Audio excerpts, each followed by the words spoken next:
Efren can beat you with his B game. Grabe itong placing ng katunggalin ni Efren dito guys. What?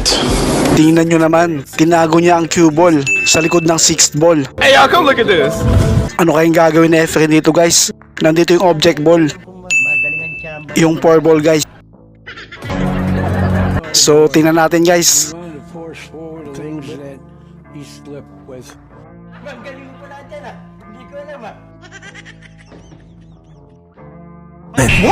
Grabe talaga si Efren guys. Kahit itago mo pa yung cue ball, may papasok pa din niya. Mas safe siguro kung sa bulsa na lang itago. Para siguradong hindi na maipasok ni Efren. Ang lupit talaga ng Pinoy legend. Another one. May 3 bola na lamang si Efren dito guys para may panalo ang laro na to. 2 bola na lang guys ang natitira.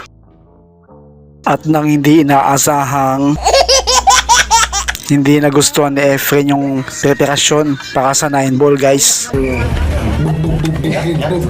you.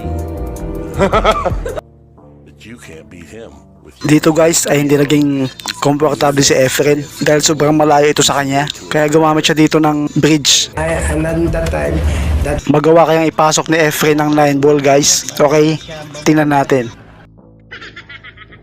oh boy. Lucky baby. Grabe itong posisyon na to guys. Halos magkadikit yung cue ball at 9 ball. Pero nagawa pa din maipasok ni Efren. Ang lupit talaga ng Pinoy legend.